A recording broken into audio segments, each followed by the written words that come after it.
Today's March 23rd, 2022. My name is Rob Carr of Kalamazoo Right to Life, and this is Pro-Life Week. Well, today I want to talk about the Senate Judiciary Committee confirmation hearings on President Biden's pick for the Supreme Court, Judge Ketanji Brown Jackson from the Court of Appeals from the D.C. Circuit, which is considered the second most important or influential court in the nation. And on paper, I will give her her due. She is highly educated, she's well qualified, she's had plenty of experience as a district judge and as an appellate judge. And I've got to face reality that with a 50-50 Senate, if every Democrat votes with her and every Republican votes against her, the Vice President Kamala Harris will vote to break the tie, and she will be confirmed. And there's a good chance that a few Republicans will support her. I wouldn't support her primarily because I know she's pro-abortion, but on paper, she does have the qualifications, and I will give her that. And I think she's handling herself fairly well yesterday. So with that, let's move on to the topic at hand. Senator Dianne Feinstein of California did ask her big key question, do you think that Roe v. Wade is federal law? To which the Judge Brown Jackson said, yes, Roe is federal law. Roe and Planned Parenthood versus Casey is federal law. And I would expect that because I'm expecting Biden to pick a pro-choice judge. So, she's only replacing another pro-abortion justice. So we're not losing any ground. Really, we're not losing any ground. But later on in the day, Senator Marsha Blackburn of Tennessee asked her a different question that is not necessarily related to our topic of abortion. But she asked the judge, how would you define the word woman? Well, obviously, Blackburn is trying to talk about the whole issue of transgender, Title IX, transgender sports. Can a man become a woman? Can a woman become a man with hormone blockers? All that issue. And she said, the judge said, I can't define what a woman is. To which Blackburn said, you can't? You can't? How come you can't? You're a woman yourself. She said, in this context, I can't. I'm not a biologist. That was her last phrase, her sentence. I'm not a biologist. Well, that's true. You're a jurist. You're a judge. You're an attorney. You're not a biologist.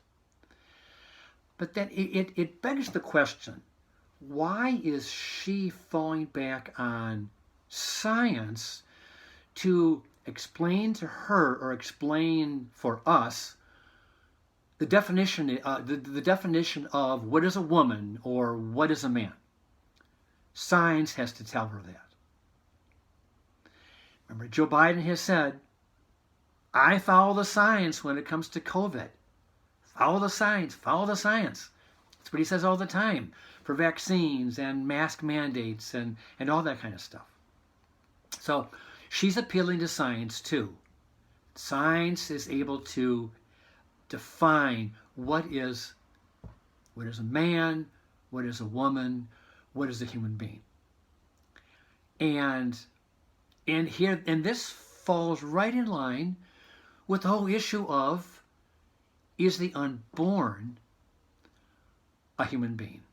Is the unborn a person? Well, obviously the Supreme Court ruled in Roe v. Wade that the unborn are only potential human beings, and they've never been recognized in the law as persons, according to the 14th Amendment. The 14th Amendment has said that your rights to life, liberty, and property cannot be denied based on your race and your sex and things like that. So then we go back to this issue then of what is a human being? Well, the 14th Amendment was introduced in Congress in 1866, and it was passed, sent to the states, and finally ratified in 1868 and became part of our Constitution. The 14th Amendment is one of those three amendments that all were kind of clustered together that dealt with how to resolve the problem of black servitude, black slavery, and how to fix that. The 13th Amendment dealt with basically abolishing slavery, and the 14th Amendment gave them rights to life, liberty, and happiness, or property. And then the 15th Amendment gave them the right to vote. But in the 14th Amendment, the issue was the issue of granting them the same kind of rights that a white person would have, the right to own property, things like that. And one of the authors of the 14th Amendment, John Bingham, made reference to that they are persons are members of the human race, the humblest, poorest members, actually he uses, the humblest, poorest members of the human race. Well, in that context, he was talking about former black slaves. But in our context, we're talking about the unborn. Is the unborn a member of the human race? Well, we would argue that the unborn is a member of the human race because the unborn is the offspring of two human parents, a human mother and a human father. Clearly, they're members of the human race. And even the concept of the word person, back in 1866, 1868, the word person was fairly synonymous with the word human being. There was a lot of overlap at that time. So I guess I'll leave you with that thought that human beings,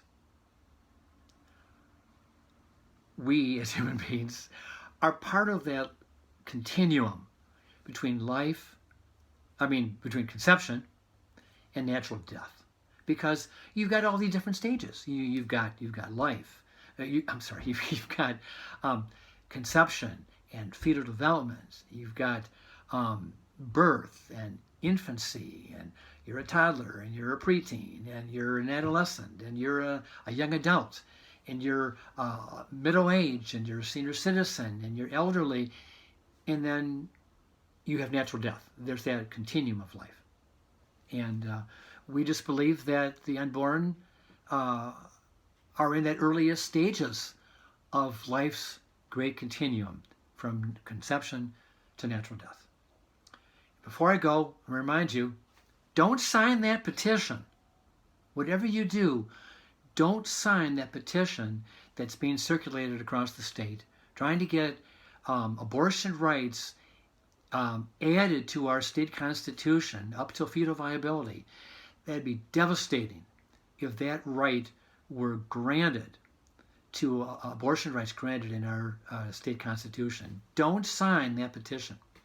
With that, I'll let you go. I'll see you next time.